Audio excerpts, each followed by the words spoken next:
Hey, welcome back to Schaefer's Shenanigans.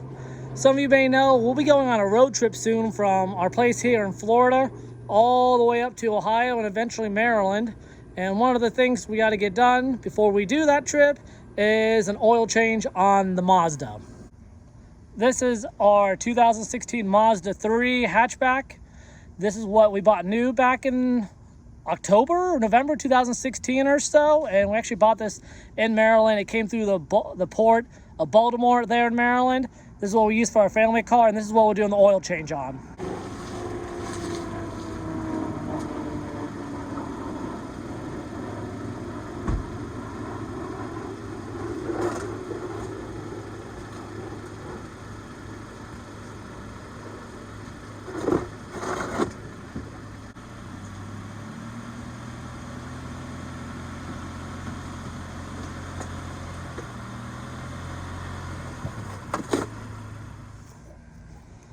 And let's take a few moments for safety. Let's go ahead and we'll get this hood open.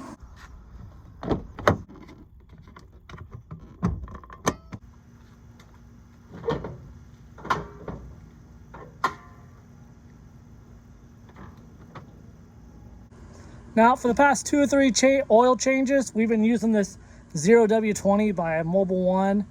Not sponsored or anything like that. It's just been a good oil. This also has had OEM Mazda oil from the dealership.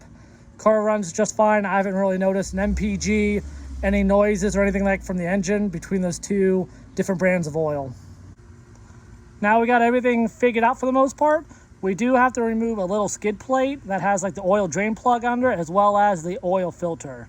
Now, because this car is so old and it's been to 3 or 4 different dealerships in this time, all the original hardware is not there anymore. So we're going to use a little, kind of like a puller, and I got 2 different size Phillips screwdrivers here that we'll probably use. To make this easy, let's do, and here it is. This is a little skid plate that you got to pull off. Under this will reveal your drain plug as well as your oil filter. Before we go to pull the drain plug, I like to loosen up the oil fill cap to let some air into the system a little bit. And it's been like 100 degrees today here in Florida, so this oil is already pretty warm and pretty thinned out. It should drain pretty quickly.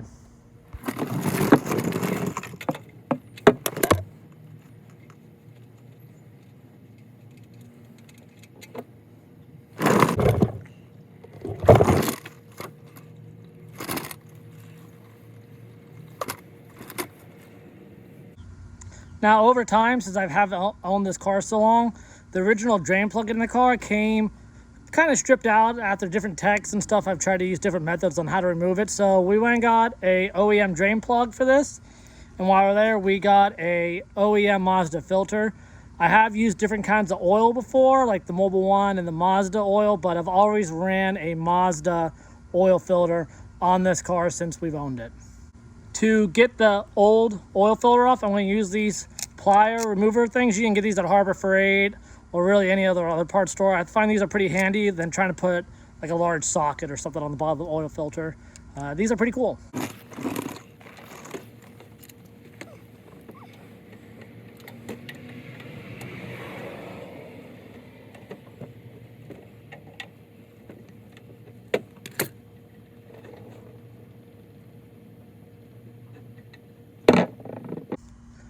Okay, I'm going to go ahead and install the new oil filter. I'm going to go ahead and put on a little bit of oil here on this gasket. Helps lube it up a little bit. I'm going to make sure there's no oil filter gasket on that housing. Tighten this up about a hand turn, and then we give it like a third of a turn. It'll be fine. We'll send it. Okay, we got our oil filter on. We got the oil back here. I got a funnel over here. Let's go ahead and dump it in. I've been doing this a while, usually like 4.2, 4.4 quarts, brings it up on the dipstick, and it's good to go. You may differ depending on the engine or the filter you put on, but from my experience, 4.2, about 4.4 quarts, and we're good to go.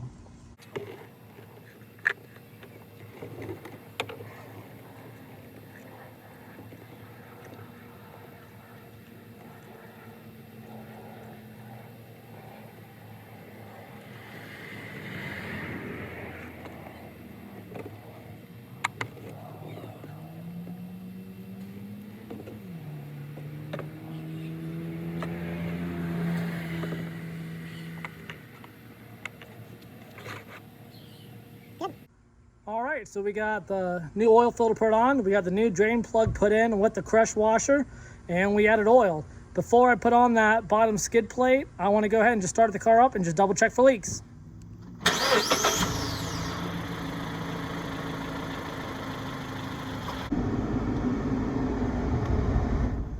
All right, so you can see here I got 152,000 miles on this thing. Remember, we bought it new. And I want to go here to my entertainment system, oil change, and we're going to reset it. Are you sure? Yes. And there we go. It's set back to 5,000 miles from now. Mint.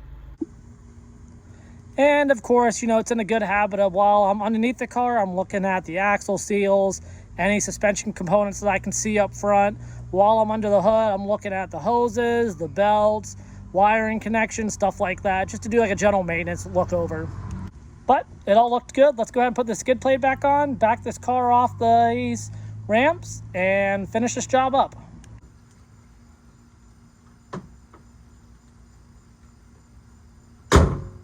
Pull the wheel chop.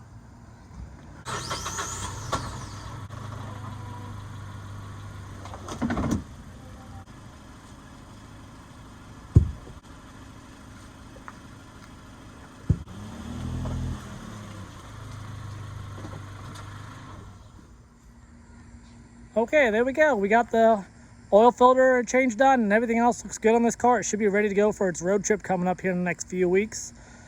Remember, the last thing really to do is just log this maintenance and log the receipts that we got into its maintenance binder that I have. If you're interested in seeing what the maintenance binder looks like, or the cost of ownership looks like for a Mazda 3, or even my truck back there, it's got a very similar maintenance binder to it, comment below and I can make a video about how I keep track of both these vehicles' maintenance. And by the way, quick disclaimer, I'm not a professional mechanic. I don't have a license or any type of certificates for any of the work we did. This is just Schaefer shenanigans. See you next time.